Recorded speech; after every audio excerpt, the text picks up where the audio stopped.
अस्सलाम वालेकुम। अऊज़ु बिल्लाहि मिनश शैतानिर रजीम।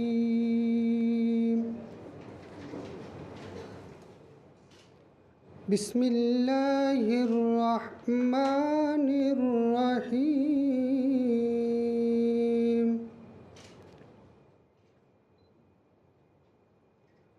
हुवल्लज़ी أنزل من السماء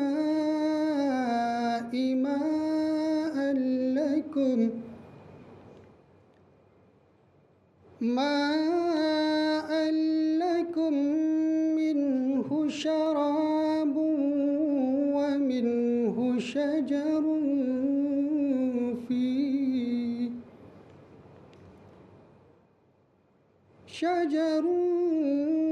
فيه تسيمون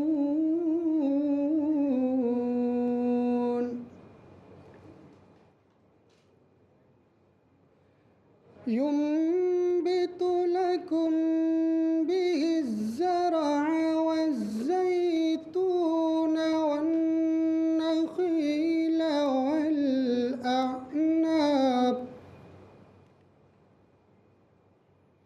والأعناب ومن كل الثمرات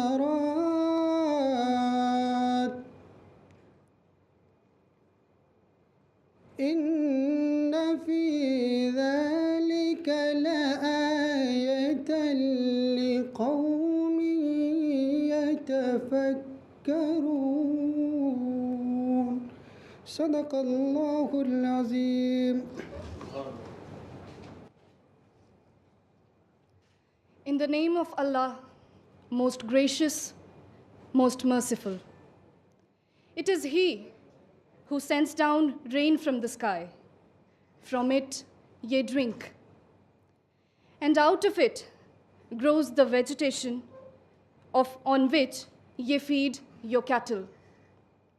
With it He produces for you corn, olives, date palms, grapes, and every kind of fruit.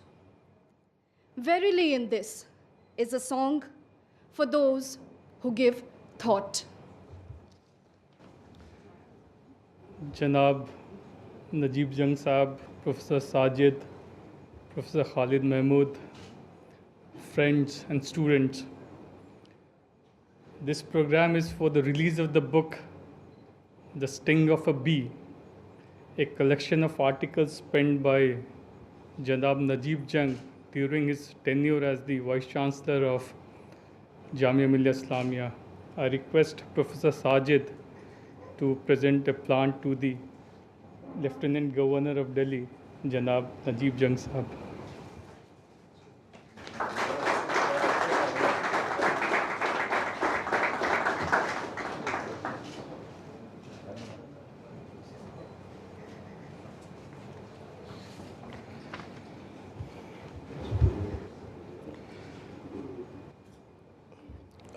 Mr. Najeeb Jung, the Lieutenant Governor of Delhi, Mrs. Amina Jung, distinguished guests, deans of the faculties, head of the departments,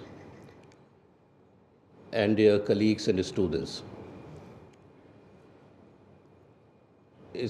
After he became the Lieutenant Governor, he is coming to Jamia Millia Islamia for a formal function for the first time. We extend a very hearty welcome to you, sir. As you would have noticed, we are still not used to your going away from Jamia, and the slip of tongue was a reminder of that. This is the release of the book which has been written by Mr. Najeeb Jung, consisting of the articles that he wrote while being the Vice Chancellor. The book includes 50 pieces on a wide range of themes like communalism, governance, Bhopal gas tragedy, Batla House, Women Reservation Bill, Kashmir, Afghanistan, Pakistan, Pervez Musharraf, and many others. Maybe it was the intellectually stimulating environment of Jamia Millia Islamia that contributed to his writings on such vexatious issues, but that required a lot of understanding and, I believe, a lot of reading. But more importantly, I feel very deep commitment and very strong conviction.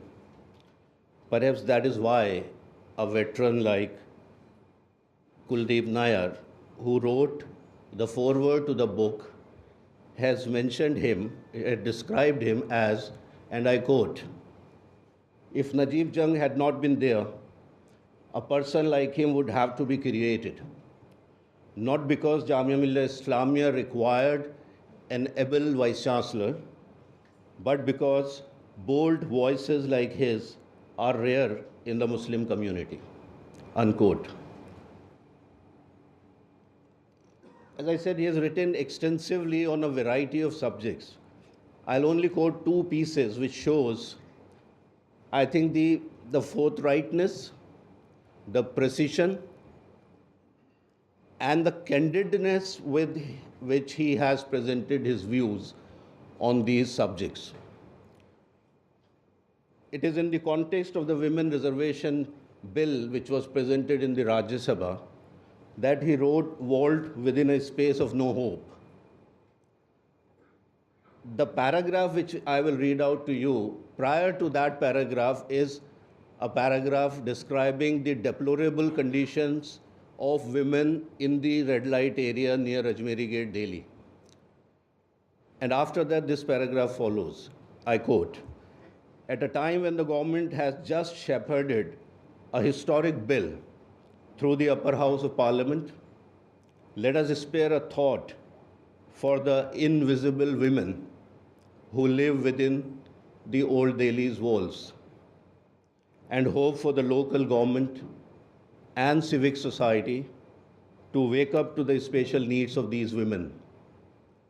Far from giving them a seat in Parliament, provide them the wherewithal for a life of dignity and fulfillment of minimal needs." Unquote. Likewise, I think those who are engaged in the law and order, for them, I think it is just the maintenance of law and order which takes precedence over everything else. So he writes about Kashmir and the curfews, which were so regular occurrences there. Curfews are effective as emergency measures, but they are, or ought to be, a last resort. A curfew is a blunt instrument. To impose one is to punish civil society collectively. Curfews weighs more heavily on the old and innocent than troublemakers they are aimed at. Babies are delivered without doctors. Patients are denied critical medicines. Those on daily wages starve. Curfews buy time, but their cost in terms of public alienation is prohibitive. A state that has to use curfews to maintain law and order is a state that has no political capital left." Unquote. Sir, in conclusion, my request to you is, please continue writing. Even if you are unable to publish in the present position, maybe these serves as notes for a biography or autobiography that you may allow to be written or write yourself. Thank you very much.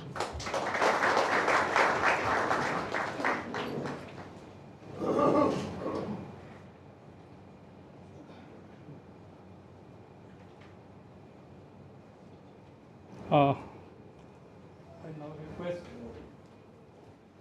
Khalid Mahmood Sahab for the release of the book.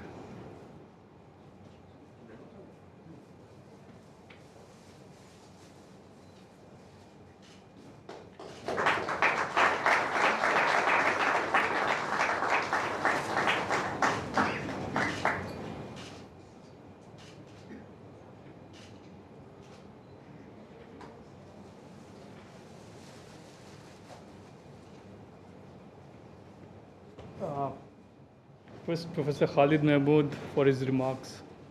عالی مرتبت جناب نجیب جنگ صاحب lieutenant governor Delhi, محترم professor S M Sajid صاحب vice chancellor جامعہ ملیہ اسلامیہ، محترم professor شاہد اشرف صاحب registrar جامعہ ملیہ اسلامیہ، محترم جناب اکبر جنگ صاحب، محترمہ امینہ جنگ صاحبہ، معزز سامعین، آج مجھے جناب نجیب جنگ صاحب کے انگریزی مضامین کے مجموعے دی اسٹنگ آف اے بی کے اجرا کا جو موقع دیا گیا ہے، یہ ایک بڑا اعزاز ہے۔ حقیقتاً میں اس کا مستحق نہ تھا، مگر یہ نجیب جنگ صاحب کی محبت اور عنایت خاص ہے کہ انہوں نے مجھے اس قابل سمجھا۔ میں اس عزت افزائی کے لیے تہہ دل سے ان کا شکر گزار ہوں۔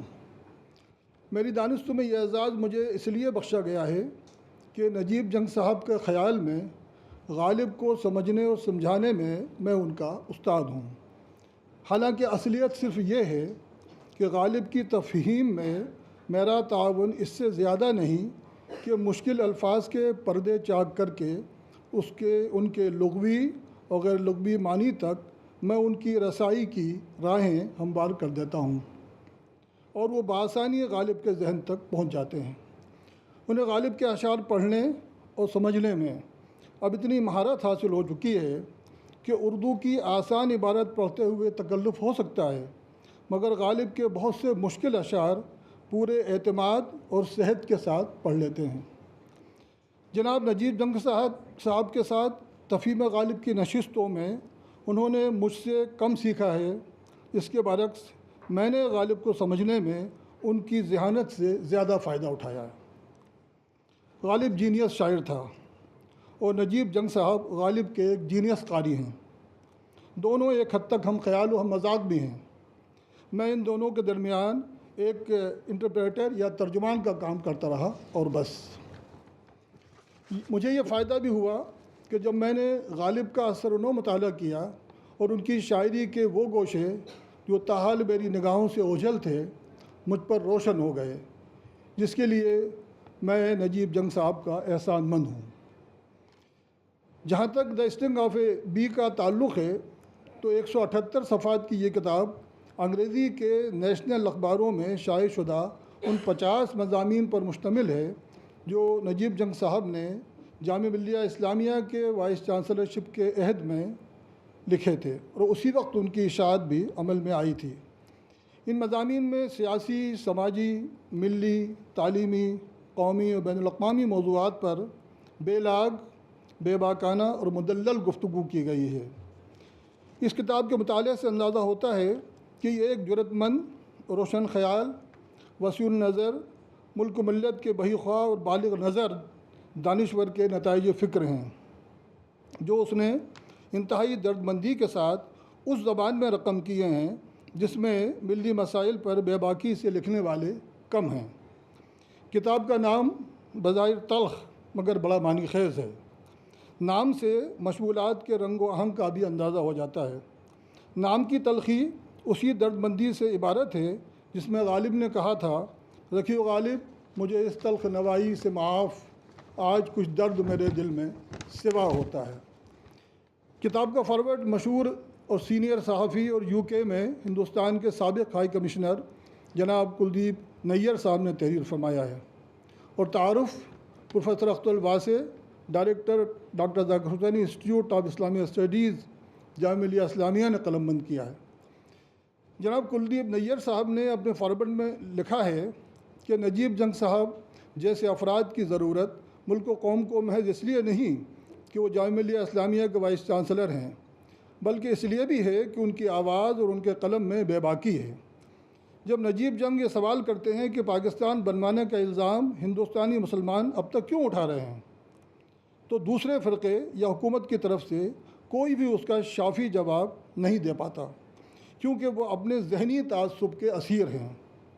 پاکستان کی تشکیل میں صرف مسلمانوں کی خواہش کا نہیں بلکہ ہندوؤں کے درمیان ان سے فاصلہ رکھنے کے رجحان کا بھی ہاتھ ہے۔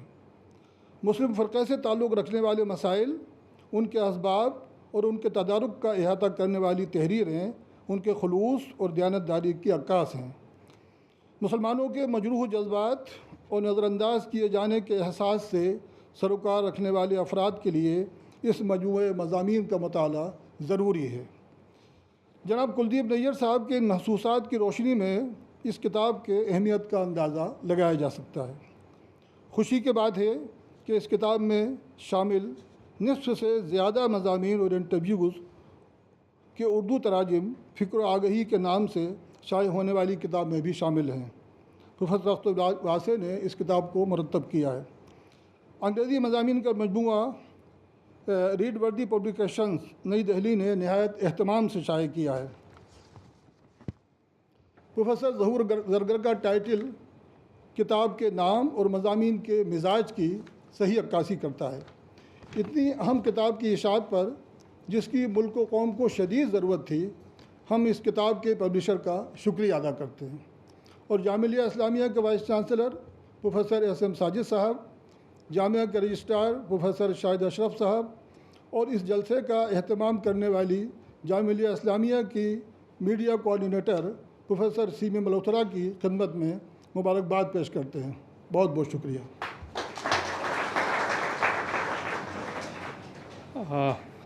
I now request Janab Najib Jang Sahab to kindly address the audience. It feels like coming home. Mr. Vice Chancellor, thank you very much. Khalid Mahmood Sahab, Shahid, all my friends, ladies and gentlemen. Actually, I engineered this function. And the reason was that Jamia did not give me a farewell. So I thought that I should have an occasion to come back. And more than that, I needed to thank people because of whom I had a wonderful 4 years of life and working experience. So I must start by naming people, and I may forget some names, but I must thank these people in public. And the first people that I need to thank is the Vice Chancellor's office. In 41 years of working experience, I don't think that I have worked with people of such affection and such integrity.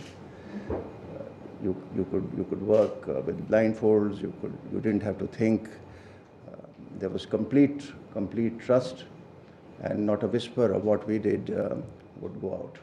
So I have to thank Zafar Nawaz here, Maulana Shujaat, who keeps impeccable accounts and would worry me. Whenever I saw him, it would be that he would come to take some money from me. So I don't know where he is. I have to thank Mehtab for 4 years of exercising his limbs to make sure that we are very, very comfortable whenever we left India or left the university. Parvez, who taught me new dimensions of English. And so whenever my children came back from America, they said that I had learned some new English. And that's thanks to Parvez and all the weekends he spent with me writing these pieces. I have to thank Mr. Shoaib, who did not utter a word in 4 years that I was in that office. So that is something. I have to thank Fazal for, being a terrific man at the telephone. Raju and Parvez, my driver, who kept the most unreasonable hours. I think coming back often later at midnight, I think many times without dinner or lunch, and I think that we owe a great deal of gratitude to him, both I and my wife. Mr. Saini, the great Mr. Saini. I mean, he is one of the noblest souls that I've seen. Of course, his speciality is he can never do anything right, but a great man. Nasir and Imam, a young boy, who he shows that what young boys can do if they have the will to train themselves and work very well. There was a core team in this university without which we couldn't have functioned. So I have to really thank Sajid, Shahid, and Rashid Saab, who's not here, I think for health reasons. I got uncomplicated and straightforward objective advice on many, many things which were unpalatable, often unpalatable in this university.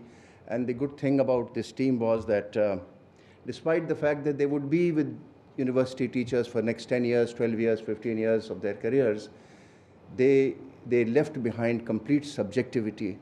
And so we were, to the extent possible, completely dispassionate in what we did. I have to thank my colleagues in the gym who have supported me in 4 years, and I think I'm leaving Jamia in better shape than I came. So there is young Adil and Monu who have, kept my limbs in good shape. And I must express a tremendous admiration for Noor Muhammad.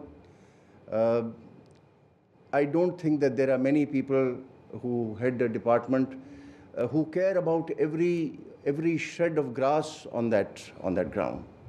So you can often see him, picking leaves or shedding grass with his own hands or watering the plants. It is amazing grace and pain with which he maintains that stadium, and we should all be grateful to him for that. There are colleagues here who went beyond the call of duty. So I'm naming only those people, I think, who took a step beyond what their job functions required. So I have to thank Professor Khalid Moin and Zafar Alam Sahab, because they never sort of had a doubt in their minds when impossible tasks were put to them. Completion of buildings, works, the amazing display of discipline and hard work when Mrs. Gandhi came to Jamia. I think that we owe a great deal to them. I think amongst teachers who again went beyond the call of duty, there was Ragini, who I think did a great deal for the faculty of dentistry. Ubaid here, Mukul Kesavan, whom I depended on for many things when I needed information. Ejaz, who had nothing to do with physiotherapy and actually has created a department out of nothing, because it was a dark hole 4 years ago, and now I think we are all proud of that physiotherapy department. See, this is just not the resources you give, but what he did in creating a sense of purpose and the dedication with which that entire thing has been put up. I have to thank Nisar, whenever we asked you, and Ajay Behra, who developed a unique Pakistan Studies program, I think the best in India, and I think one of the best in the world. So, and of course, last but not least, Simi, who has now become an absolute professional at the press, and I think you have a new vocation for yourself, should you choose to leave teaching. This book would never have been possible. I really don't think that this book requires a release, because this is just a compilation of articles. So it was only Professor Akhtar al-Wasi who persuaded me that we should release this book. They should come out in the shape of a book. And interestingly, in his introduction, he reveals details of my family which I myself did not know. So it has awakened a unique interest in me of my own family, as I think I have to go back to you, sir, and learn a bit more. And finally, my own teacher and a man of very unique ability and qualifications, Professor Khalid Mahmood. I think I'm privileged that he accepted to release this book. 3.5 years we spent every day in the evenings unveiling the mysteries of a great poet. And it's not, he perhaps himself did not understand the difficulty of the task which he was taking up, because he found a student who wanted to study Ghalib without knowing the ABC of Urdu language. So to start reading Ghalib without knowing the rudiments of Urdu was almost an impossible task. But I found him, I mean, he has created a miracle, and I would think that it was impossible. But more than the miracle was what I learned from him as a very wonderful human being of many, many hidden qualities himself. So one learns in life, one learns from many gurus. I think I've had 2 or 3. They've not been my teachers, but they've been human beings with whom I have had some association. There was a young gentleman called Mahatmanand when I was a young man in Raipur, and I spent 2 years learning yoga from him, and talking for 2 years on the mysteries of creation and the mysteries of Kundalini and the human body. There was another Swami called Atmanand, who was a mathematician, a gentleman who qualified for the ICS in 1944 and chose to be a Swami, and with whom I spent many, many years and hours discussing again the hidden mysteries of life around us.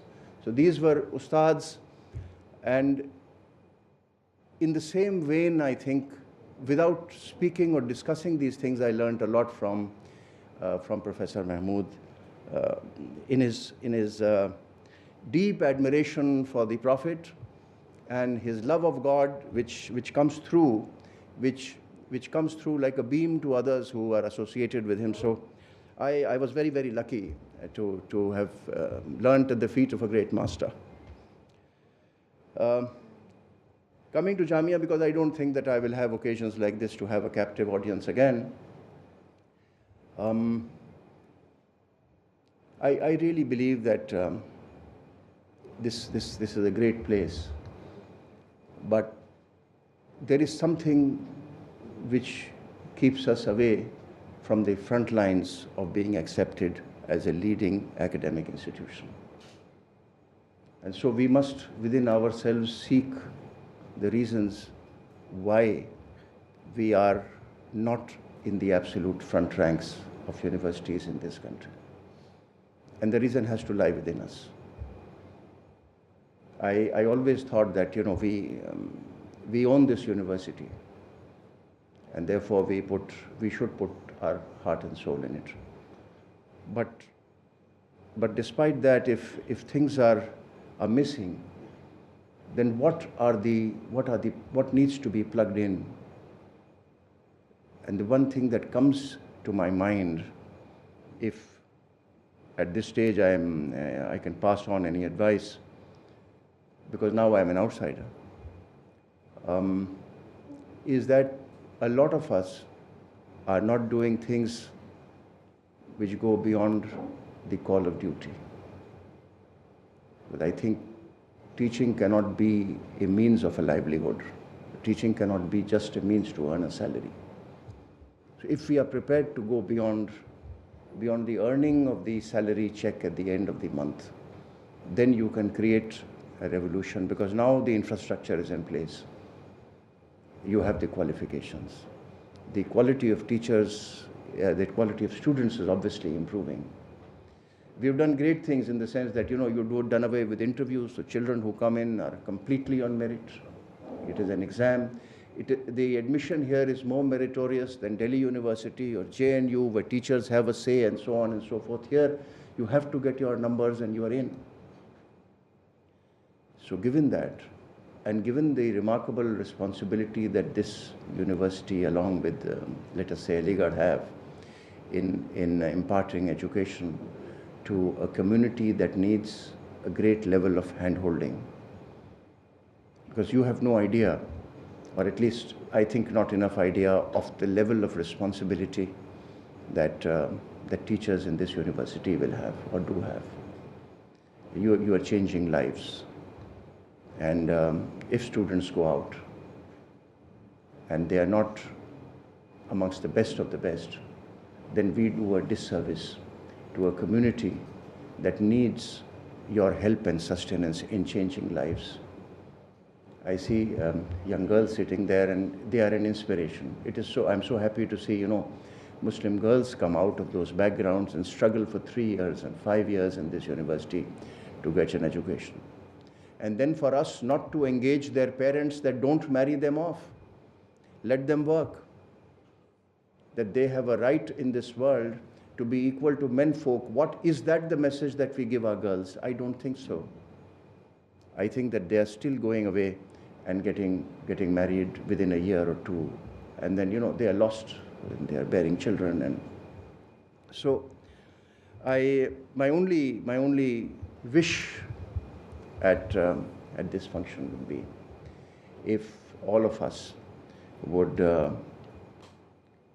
accept the fact that we are now willing to travel that extra mile that is beyond the call of our duty, just beyond the call of our classroom. Can we step beyond the realm of the class into the soul and mind of the student and bring out a product that India can be proud of?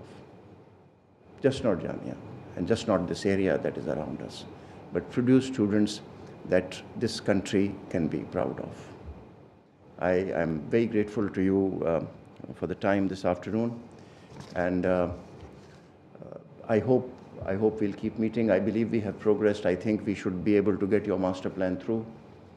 I also believe that this land next to you, this 30 acres or whatever, should come by in the next 5 months, 6 months, so Jamia can prosper and do better and better. Thank you very much. Thank you very much, sir. I would just like to narrate that last week I and my colleague had gone to the LG office for the master plan that you just mentioned. And while leaving, I said, "Thank you, sir, for the help." And the reply was that, "Shayad Jamia is a great institution. I'm always there to help the institution." So that is his attitude. And we are indeed very privileged to have you here at the campus, and all of us would want to interact with you, sir. I again extend my heartiest thanks to you, sir. I'm also thankful to Professor Sajid, Professor Khalid Mahmood, all my colleagues, guests, and the students